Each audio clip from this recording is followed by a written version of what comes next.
My name's Lauren, and I just turned 15 when everything in my life changed. Let me tell you about my family. On the outside, we seemed like a normal family. Dad worked really hard, and Mom stayed home. I had a little sister, Olivia, who was 8 years younger than me. Dad was a manager at a big company that actually belonged to my grandmother on my mom's side. Grandma was a really ambitious woman. She started with some laundromats and later grew the business by making laundry detergents and household cleaning products. When she decided to retire, she offered the company to Mom, but Mom didn't want it, so Dad took over. That's when things started to get complicated. I remember the day everything fell apart. I was in my room trying to focus on my homework when I heard Mom yelling at Dad downstairs. "You're nothing but a loser, Frank. This is my house, my family's business. You should be thankful I let you run it." Things got worse in the weeks that followed. Mom and Dad barely spoke, and when they did, it always ended in a fight. I tried to keep Olivia busy, but even at 7 years old, she knew something was wrong. Then came the day that changed everything. I came home from school to find Dad standing in the living room with a suitcase by his feet. "Dad," I said, my voice shaking. "What's going on?" He walked over and pulled me into a tight hug. "I'm sorry, sweetheart," he said. "I can't stay here anymore. It's not good for anyone." I felt like I couldn't breathe. "But what about Olivia? What about me?" I asked. He pulled back, his eyes full of tears. "I love you both so much. Never forget that. But sometimes love just isn't enough." He kissed my forehead, then walked over to Olivia, who was watching with wide, confused eyes. He knelt down and hugged her tightly. "Be good for your big sister, okay, pumpkin?" And just like that, he was gone. The door closed behind him, leaving me feeling empty. Mom came home an hour later. When I told her Dad had left, she didn't seem surprised. She just nodded like she had been expecting it. "Good riddance," she muttered. "Mom," I couldn't believe what I was hearing. "How can you say that?" She turned to me with cold eyes. "Your father cheated on me, Lauren. Over and over again." I couldn't take it anymore. That night, everything changed forever.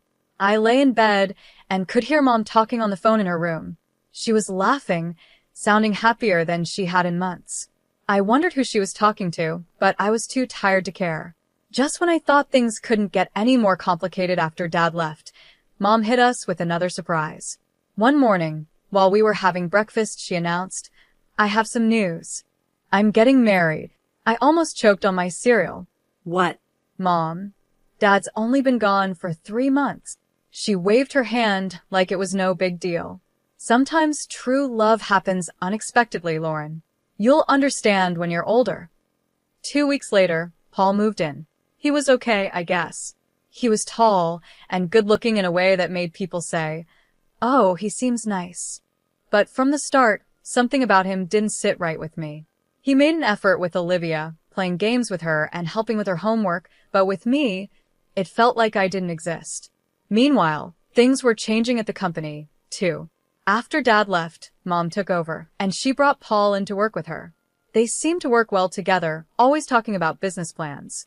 I tried to focus on my own life, school, friends, and the usual teenage stuff, but it was hard to shake the feeling that I was becoming invisible in my own family.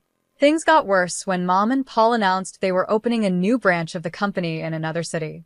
One evening, Mom said, "We're moving. It's a great opportunity for the business."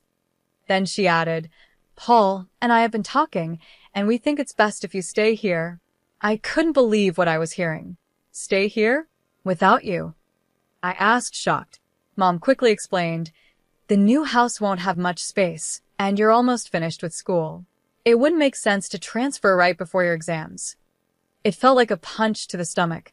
"So where am I supposed to live? On the street?" I asked, trying not to cry.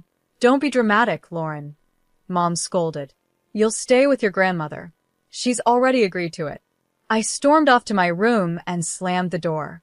As I lay on my bed, tears of anger and hurt ran down my face. I couldn't stop thinking, when did I become such a burden to my own mother? The next few weeks flew by, filled with packing boxes and goodbyes. Not for me, though. The tears were from Olivia, who didn't want to leave her friends behind. I helped Olivia pack, trying to stay cheerful for her sake. Will you come visit us, Laura? She asked, her big brown eyes filled with tears. I hugged her tightly. Of course I will, Squirt. You can't get rid of me that easily. The day they left, I stood on the porch with Grandma, watching as the moving van pulled away. Mom gave me a quick hug, and Paul gave an awkward nod. Then they were gone, taking Olivia with them. Living with Grandma wasn't as bad as I had imagined.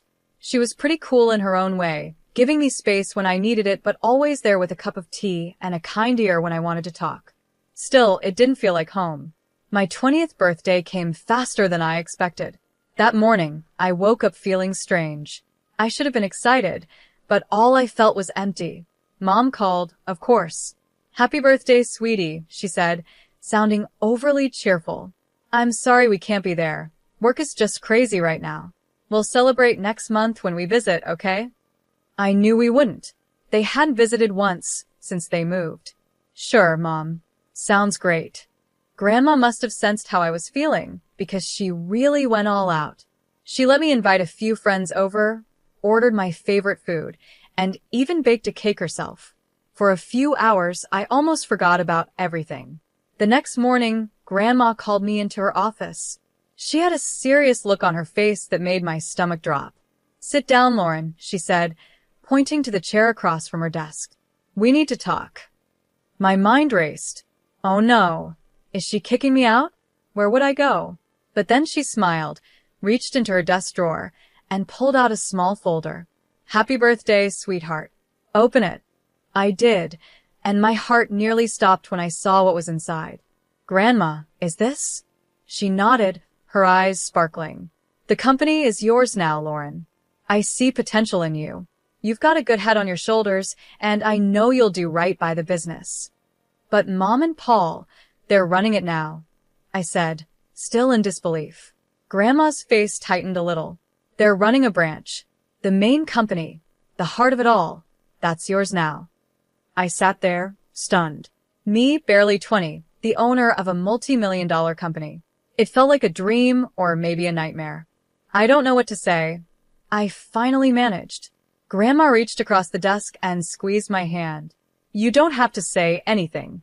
Just promise me you'll give it your all. I nodded, still in shock. I will. I promise. She leaned back, satisfied. Good. Now, I have one more piece of advice for you, and I want you to listen carefully. I leaned in, hanging on to every word Grandma said. Call your father, she told me. There's more to the story than you know. Talk to him, even if it's just as a consultant, but hear him out. It took me a whole week to find the courage to call Dad. We decided to meet at a small cafe downtown. When I saw him, my heart tightened. He looked older, tired, but his eyes brightened when he saw me. There was an awkward silence at first, but then everything spilled out: the divorce, Mom's remarriage, the move, and Grandma's gift. Dad listened quietly, his face showing all kinds of emotions. When I finished, he took a deep breath. Laura, there's something you need to know about the divorce. Then he told me everything.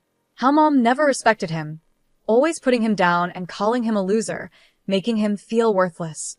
He explained how, after a huge fight, he got drunk and made the biggest mistake of his life. I cheated on her, he admitted, his voice heavy with guilt. I regretted it right away, but your mother used it against me. She threatened to take everything, even you and Olivia. She wanted me to leave, give her all the property, and pay alimony. I sat there shocked. This didn't sound like the Mom I thought I knew. Why didn't you fight it? I asked. Dad looked at me with sadness and love in his eyes. Because of you and Olivia. I didn't want you both to go through a messy, public divorce. I thought this would be easier. As we talked, it felt like a huge weight was lifted off my chest. For the first time in a long time, I felt like I had my dad back. Before we left, I took a deep breath and asked, Dad, how would you feel about helping me with the company as a consultant? His smile was all the answer I needed. The next few months were a whirlwind. I studied for exams, spent long nights cramming, and before I knew it, I was standing on stage at my high school graduation with a diploma in hand. Grandma was in the audience, smiling proudly. Mom and Paul were nowhere to be seen, but by then, I'd learned not to expect much from them. As summer came, I focused on college applications. With Grandma's support and Dad cheering me on from afar, I aimed high. When the acceptance letters started arriving, I could hardly believe it. But the biggest surprise came when I opened the financial aid package for my top choice. Full ride. I stared at the letter in disbelief. Grandma cheered and pulled me into a hug. I knew you could do it, kiddo. All those late nights and competitions paid off.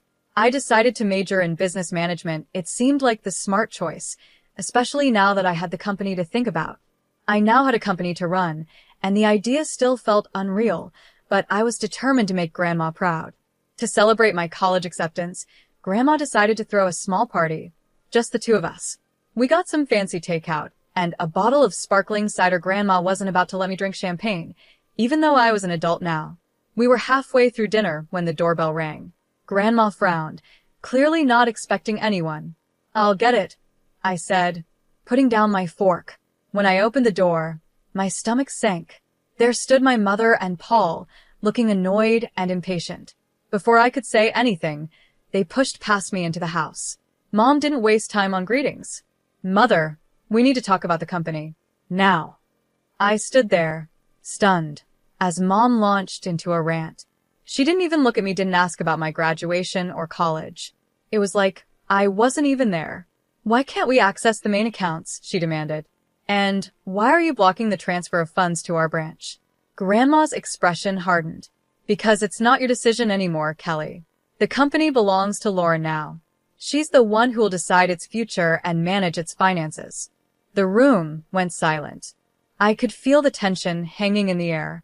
After Grandma's words, I saw a wave of emotions cross Mom's face. First shock, then anger, and finally, something calculating.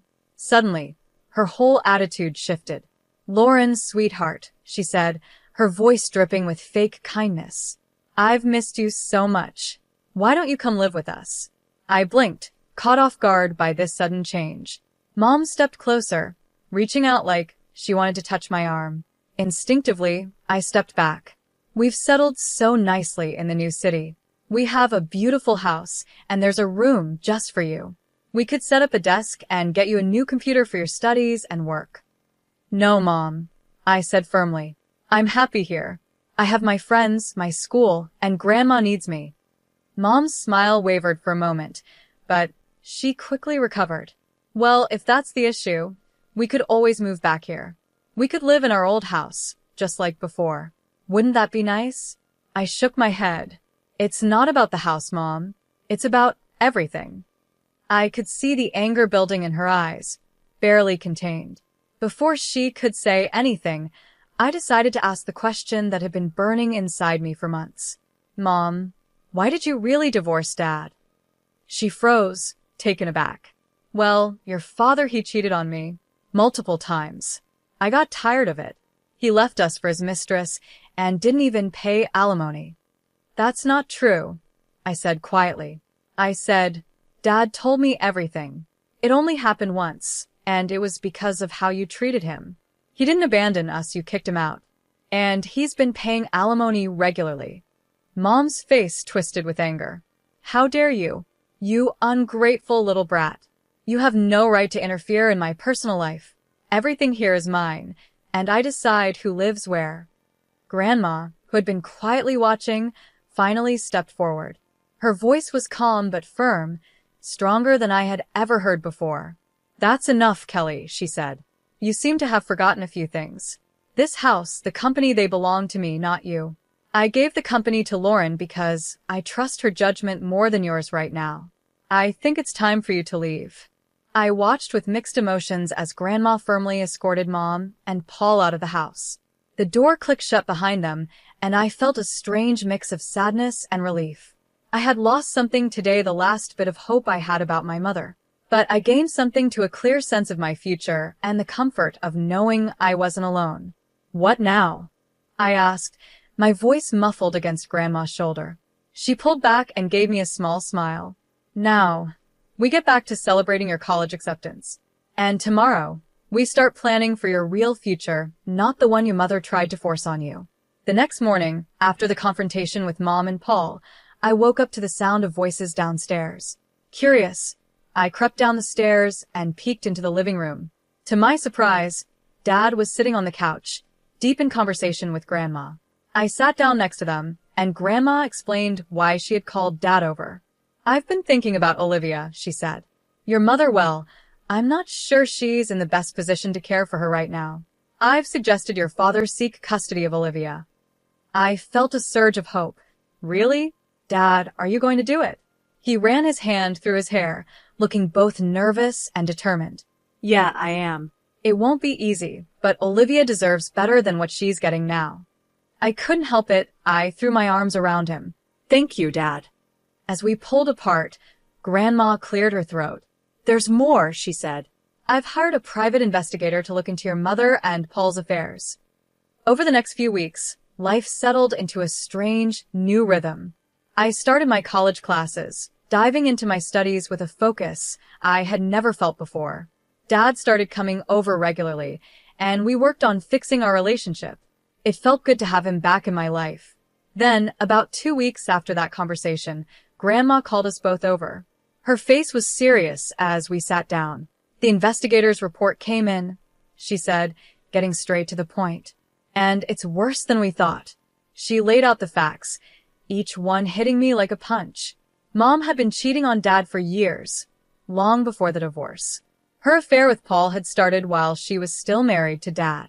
There were hotel receipts, records of expensive gifts, all of it painting a clear picture. But that wasn't even the worst part. "Paul is a con man," Grandma said, her voice firm. "He's done this before. He charms wealthy women, convinces them to move their money, and then runs off with it." I felt sick. "So, when they wanted to move the company's money," Grandma nodded. "Exactly. He was planning to steal it and disappear." We sat in silence, each lost in our thoughts. Finally, Grandma said we needed to confront Mom with the truth. We set the meeting for the next day.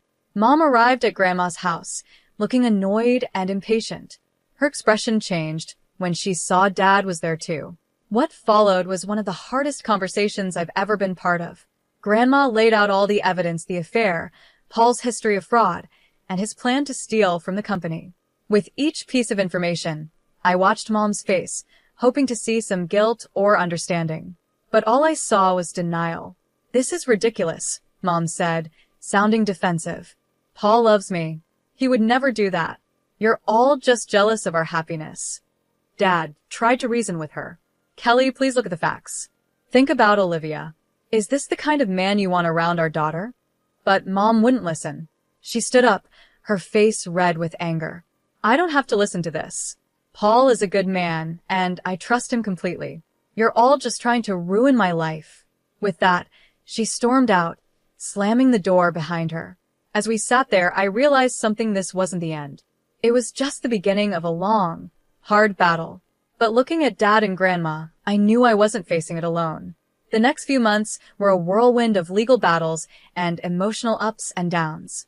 With Grandma's strong support and her legal expertise, Dad filed for custody of Olivia. I tried to stay focused on my studies, but it was hard not to get distracted by everything happening around me. The day of the custody hearing came, and I insisted on being there. The whole thing was tough. Mom's lawyer tried to make Dad look like he wasn't involved in our lives, but our lawyer was ready. He showed proof of Dad's regular alimony payments, how he had tried to keep in touch with us, and the stable life he had now. Then came the big shock. The private investigators' report about Paul's criminal past and their plan to steal from the company. I watched Mom's face as the truth came out first. She looked shocked, then angry, and finally, lost. For a moment, I almost felt sorry for her. Almost. When the judge gave full custody of Olivia to Dad, I felt a mix of emotions: relief that Olivia would be safe, but also sadness that it had come to this. As we left the courthouse, Olivia in Dad's arms, Mom approached us. "This isn't over," she hissed, her eyes full of anger. Grandma stepped in between us. "Yes, Kelly, it is. Go home." Things only got worse for Mom after that. The judge ordered her to pay child support to Dad for Olivia. It was a huge shock for her, since she'd always thought she'd be the one receiving support, not paying it. I threw myself into my studies and learning more about the company, trying to stay away from the family drama. But I couldn't help feeling a bit satisfied when I heard that Paul had left Mom, running off with another woman and a large chunk of Mom's personal savings. One evening in autumn, Dad called me. His voice was tense with emotion. "Your mother showed up at my place today," he said. "She wants to make up, said she made a mistake, and wants us to be a family again." My heart tightened. Part of me, a small part, wanted him to say yes, wanted things to go back to how they used to be. But I knew better now. We'd all been through too much. "I told her no," Dad said firmly. "I told her that ship sailed a long time ago and that I wouldn't put you or Olivia through that again." I let out a breath. I didn't realize I was holding. "Good," I said, surprised at how strong my voice sounded. "You deserve better, Dad. We all do." There was a pause, and then Dad spoke again. I could hear him smiling. "When did you get so wise, Laura?" I laughed, feeling lighter than I had in a long time. "I learned from the best." After I hung up the phone, I looked around my room at Grandma's house. My textbooks were scattered across the desk next to a stack of company reports, and photos of me with Dad and Olivia smiled back from the bulletin board. This wasn't the life I imagined a year ago. It wasn't perfect, there was still a lot to figure out and plenty of challenges ahead, but it was real. It was mine. I thought about Mom, now alone after all her plans and manipulations. I felt a little pity, but it was mostly replaced by a sense of justice. She made her choices, and now she had to deal with the consequences. As for me, I had a family that loved me, a company to run, and a future full of possibilities. It wasn't the path I expected, but standing at the start of my new life, I realized something important. Time flew by as I balanced college and managing a multi-million-dollar company. Before I knew it, I was halfway through my degree, buried in textbooks and financial reports. The weekdays were filled with lectures and late-night study sessions, but the weekends were sacred. Every Sunday, I packed my bag and headed home to Dad and Olivia. The moment I walked in, Olivia would run to me, yelling, "Laura," and tackle me with a hug. At 12, she was all long legs and boundless energy. Dad would step out of the kitchen, usually wearing an apron, just in time for dinner. He'd grin and say, "Just in time for a meal." Those weekends became my anchor. We'd eat dinner together, with Olivia excitedly talking about her week at school, while Dad and I discussed the company. After Olivia went to bed, Dad and I would often stay up late, going over business strategies. Thursdays were always spent at Grandma's, where she cooked up a feast, filling the house with the smell of roast chicken and apple pie. After lunch, we'd sit on the porch, talking about everything and nothing. "I always knew you had it in you, Lauren," Grandma would say, squeezing my hand. As graduation got closer, I felt both excited and nervous. Dad, true to his word, was running the company smoothly while also preparing me to take over. One evening, he told me, "I'm ready to hand over the reins whenever you are." I hugged him tightly. "Thank you, Dad, for everything." Life wasn't perfect, and there were still challenges ahead, decisions to make and a company to manage. But as I looked at my little family, Dad, Olivia, and Grandma, I knew we could face anything together.